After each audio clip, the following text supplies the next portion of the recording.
ಎಲ್ರಿಗೂ ನಮಸ್ಕಾರ. Welcome to Vijay's kitchen. ಇವತ್ತು ನಾವು ಡಿಫ್ರೆಂಟಾಗಿ ಸೀಸನಲ್ ಕಾಯಿ ತೊಗರಿಕಾಯಿನ ಯೂಸ್ ಮಾಡಿಕೊಂಡು ಪೊಂಗಲ್ ಮಾಡೋದು ತೋರಿಸ್ತಾ ಇದ್ದೀವಿ.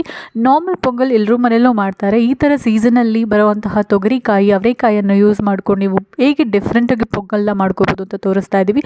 ತುಂಬ ಟೇಸ್ಟಿಯಾಗಿರುತ್ತೆ, ತುಂಬ ಚೆನ್ನಾಗಿರುತ್ತೆ. ನೀವು ಕೂಡ ಟ್ರೈ ಮಾಡಿ. ಅದಕ್ಕಿಂತ ಮುಂಚೆ ನಮ್ಮ ಚಾನಲ್ಗೆ ನೀವು ಇನ್ನೂ ಸಬ್ಸ್ಕ್ರೈಬ್ ಮಾಡ್ಕೊಂಡಿಲ್ಲ ಅಂದರೆ ದಯವಿಟ್ಟು ಸಬ್ಸ್ಕ್ರೈಬ್ ಮಾಡ್ಕೊಳ್ಳಿ. ಈ ವಿಡಿಯೋ ನಿಮಗೆ ಇಷ್ಟ ಆದರೆ ಲೈಕ್ ಮಾಡಿ ಮತ್ತು ಶೇರ್ ಮಾಡಿ.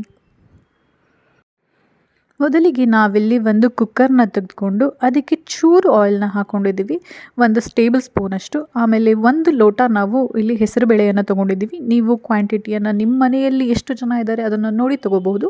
ನಾವಿಲ್ಲಿ 1 ಲೋಟ ತೊಗೊಂಡಿದ್ದೀವಿ, 3 ಜನಕ್ಕೆ ಆಗೋಷ್ಟು ಪೊಂಗಲ್ನ ಮಾಡ್ತಾ ಇರೋದು ನಾವು. ಸೊ ಇದನ್ನು ಆಯಿಲ್ನಲ್ಲಿ ಲೈಟಾಗಿ ಫ್ರೈ ಮಾಡ್ಕೋಬೇಕು. 30 ಸೆಕೆಂಡ್ ಫ್ರೈ ಮಾಡಿದ್ರೆ ಸಾಕು, ತುಂಬ ಕಲರ್ ಚೇಂಜ್ ಆಗಬೇಕು ಅಂತ ಏನಿಲ್ಲ. ಸೊ ಇವಾಗ ಫ್ರೈ ಆಗಿರೋದಕ್ಕೆ ನಾವು ಮೆಣಸು ಮತ್ತು ಜೀರಿಗೆ, ಮೆಣಸನ್ನು ಪುಡಿ ಮಾಡ್ಕೊಂಡಿದ್ದೀವಿ, ಜೀರಿಗೆ ಹಾಗೆ ಹಾಕ್ತಿದ್ದೀವಿ. ಅದನ್ನು ಕೂಡ ಇದಕ್ಕೆ ಹಾಕಿ ಒಂದು 20 to 30 ಸೆಕೆಂಡ್ಸ್ ಫ್ರೈ ಮಾಡ್ಕೋತಾ ಇದ್ದೀವಿ. ಮತ್ತು ಇದಕ್ಕೆ ನಾವು ಉದ್ದ ಕಟ್ ಮಾಡ್ಕೊಂಡಿರುವಂತಹ ಒಂದು 4 ರಿಂದ 5 ಹಸಿರು ಮೆಣಸಿನಕಾಯಿನ ಹಾಕ್ಕೊಂಡಿದ್ದೀವಿ. ನಿಮಗೆ ಖಾರ ಎಷ್ಟು ಬೇಕು ಅದನ್ನು ನೋಡ್ಕೊಂಡು ಹಾಕಿ. ಮೆಣಸು ಕೂಡ ಖಾರ ಇರುತ್ತೆ, ಸೊ ಖಾರವನ್ನು ನೋಡ್ಕೊಂಡು ಹಾಕಿ. ಸೊ ಇದು ಫ್ರೈ ಆಗ್ತಿರುವ ಹಾಗೆ ನಾವು 1 ಕಪ್ ನೀರನ್ನು ಹಾಕ್ಕೊಂಡಿದ್ದೀವಿ. ಇಲ್ಲಿ ಜಾಸ್ತಿ ನೀರು ಹಾಕಬಾರ್ದು, ಬಿಕಾಸ್ ಹೆಸರುಬೇಳೆ ಬೇಯಬೇಕಾದ್ರೆ ನೀರು ಹೊರಗಡೆ ಬಂದು ಅದೆಲ್ಲ ಹೊರಗಡೆ ಬರುತ್ತೆ. ಸೊ 1 ಕಪ್ ನೀರು ಸಾಕು, ಜಸ್ಟ್ ಬೇಯೋದಕ್ಕೆ ಎಷ್ಟು ಬೇಕು ಅಷ್ಟು. ಅದಕ್ಕೆ ಇವಾಗ ನಾವು 1 ಚಿಟಿಕೆಯಷ್ಟು ಅರಿಶಿಣ ಪುಡಿಯನ್ನು ಕೂಡ ಹಾಕ್ತಾ ಇದ್ದೀವಿ. ಹಾಕಿ ಅದನ್ನೆಲ್ಲ ಚೆನ್ನಾಗಿ ಮಿಕ್ಸ್ ಮಾಡ್ಕೊಳ್ಳೋಣ. ಈಗ ಇದಕ್ಕೆ ನೆನೆಸಿಟ್ಕೊಂಡಂತಹ 1 ಲೋಟ ಅಕ್ಕಿ, ನಾವಿಲ್ಲಿ 3 ಜನಕ್ಕೆ 1 ಲೋಟ ಅಕ್ಕಿಯನ್ನು ತೊಗೊಂಡಿದ್ದೀವಿ. ಸೊ ನೀವು ಕ್ವಾಂಟಿಟಿ ಎಷ್ಟು ಬೇಕೋ ಅಷ್ಟು ನೋಡ್ಕೊಂಡು ಹಾಕಿ. ಇದಕ್ಕೆ ಮತ್ತು ಬಿಡಿಸ್ಕೊಂಡಿದ್ದಂತಹ ತೊಗರಿಕಾಯಿ, ಸೀಸನಲ್ ಕಾಯಿ ಇದು. ಸೊ ತೊಗರಿಕಾಯನ್ನು ಹಾಕ್ತಾ ಇದ್ದೀವಿ.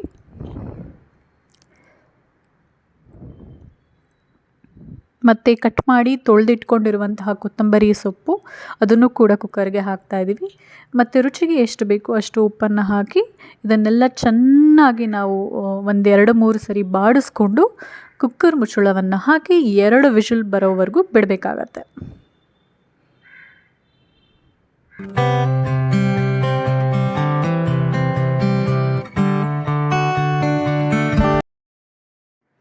ನೋಡಿ, ಈಗ ಇದು ಬೆಂದಿದೆ, ಇಷ್ಟು ಅದಕ್ಕೆ ಬೆಂದರೆ ಸಾಕು. ಸೊ ನಾವು ಮಾಡಬೇಕಾದ್ರೆ ಸ್ವಲ್ಪ ಅನ್ನ ಗಟ್ಟಿಯಾಗಿ ಬಂತು, ಅದಕ್ಕೋಸ್ಕರ ನಾವು ಎಕ್ಸ್ಟ್ರಾ ಬಿಸಿ ನೀರನ್ನು ಕಾಯಿಸಿ ಅದಕ್ಕೆ ಹಾಕಿ ತೆಳು ಮಾಡ್ಕೊಂಡಿದ್ದೀವಿ ಅನ್ನನ. ನೀವು ಬೇಕಂದರೆ ನೀರು ಇನ್ನೂ ಜಾಸ್ತಿ ಹಾಕಿ ಕುಕ್ಕರ್ನಲ್ಲಿ ಹಾಗೆ ಕೂಗಿಸ್ಬೋದು. ಇಲ್ಲಾಂದರೆ ನೀವು ಗಟ್ಟಿಯಾಗಿ ಬಂತು ಅಂದರೆ ಅದಕ್ಕೆ ಎಕ್ಸ್ಟ್ರಾ ಬಿಸಿ ನೀರನ್ನು ಆ್ಯಡ್ ಮಾಡ್ಕೊಂಡು ತೆಳು ಮಾಡ್ಕೋಬಹುದು.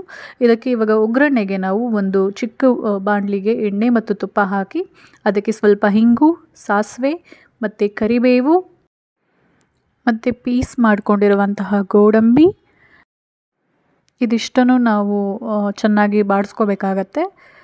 ಇದೆಲ್ಲ ಫ್ರೈ ಆದಮೇಲೆ ಇದಕ್ಕೆ ನಾವು ಹಸಿ ಶುಂಠಿಯನ್ನು ತುರಿದುಕೊಂಡಿದ್ದೀವಿ, ಅದನ್ನು ಕೂಡ ಹಾಕಬೇಕು. ನಿಮಗೆ ಶುಂಠಿ ಹಾಕೋದ್ರಿಂದನೇ ಮೇಯ್ನ್ ಫ್ಲೇವರ್ ಸಿಗೋದು. ಸೊ ಶುಂಠಿ ಹಾಕಲೇಬೇಕಾಗತ್ತೆ. ಸೊ ಅದನ್ನು ಕೂಡ ಇದಕ್ಕೆ ಹಾಕ್ತಾಯಿದ್ದೀವಿ, ತುರಿದು ಹಾಕ್ತಾಯಿದ್ದೀವಿ. ಪೀಸ್ ಮಾಡಿ ಹಾಕಿದ್ರೆ ಬಾಯಿಗೆ ಸಿಗತ್ತೆ ಅಂತ ತುರಿದು ಹಾಕ್ತಾಯಿದ್ದೀವಿ. ಇದನ್ನು ಕೂಡ ಹಸಿ ವಾಸನೆ ಹೋಗೋವರೆಗೂ ಚೆನ್ನಾಗಿ ಫ್ರೈ ಮಾಡ್ಕೋಬೇಕಾಗಿರುತ್ತೆ. ಸೊ ಈ ಒಗ್ಗರಣೆಯನ್ನು ನಾವು ಕುಕ್ಕರ್ಗೆ ಹಾಕ್ತಾಯಿದ್ದೀವಿ. ಸೊ ಇದನ್ನೆಲ್ಲ ನಾವು ಚೆನ್ನಾಗಿ ಮಿಕ್ಸ್ ಮಾಡ್ಕೊಳ್ಳೋಣ. ಒಗ್ಗರಣೆ ಮತ್ತು ರೈಸ್ ಎಲ್ಲ ಕೂಡ ಚೆನ್ನಾಗಿ ಮಿಕ್ಸ್ ಆಗಬೇಕು. ನಿಮ್ಗೆ ಇನ್ನೂ ತೆಳು ಬೇಕು ಅಂದರೆ ನೀವು ಇನ್ನೂ ಬಿಸಿನೀರನ್ನ ಹಾಕೋಬೋದು. ನಾವು ನಮ್ಮ ಮನೇಲಿ ಇಷ್ಟು ಅದಕ್ಕೆ ತಿಂತೀವಿ, ಸೊ ನಾವು ಅದಕ್ಕೆ ಇಷ್ಟು ಗಟ್ಟಿಯಾಗಿ ಮಾಡ್ಕೊಂಡಿದ್ದೀವಿ. ಸೊ ಇದನ್ನು ಚೆನ್ನಾಗಿ ಬಾಡಿಸ್ಕೊಂಡು ಈಗ ತೊಗರಿಕಾಯಿಯನ್ನು ಯೂಸ್ ಮಾಡಿಕೊಂಡು ಬಿಸಿ ಬಿಸಿ ಪೊಂಗಲ್ನ ರೆಡಿ ಮಾಡಿದ್ದೀವಿ. ತುಂಬ ಚೆನ್ನಾಗಿರುತ್ತೆ.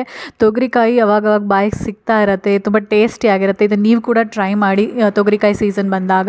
ಇದ್ರ ಬದಲು ನೀವು ಅವರೆಕಾಯನ್ನು ಕೂಡ ಯೂಸ್ ಮಾಡಿಕೊಂಡು ಪೊಂಗಲ್ನ ಮಾಡ್ಬೋದು. ತುಂಬ ರುಚಿಯಾಗಿರುತ್ತೆ, ತುಂಬ ಡಿಫ್ರೆಂಟ್ ಅನಿಸುತ್ತೆ. ಸೊ ನಿಮಗೆ ಈ ವಿಡಿಯೋ ಅಥವಾ ಈ ಡಿಶ್ ನಿಮಗೆ ಇಷ್ಟ ಆದರೆ ದಯವಿಟ್ಟು ಈ ವಿಡಿಯೋನ ಲೈಕ್ ಮಾಡಿ, ಶೇರ್ ಮಾಡಿ, ನಮ್ಮ ಚಾನಲ್ಗೆ ಸಬ್ಸ್ಕ್ರೈಬ್ ಮಾಡ್ಕೊಳ್ಳೋದನ್ನ ಮರಿಬೇಡಿ. Thank you so much.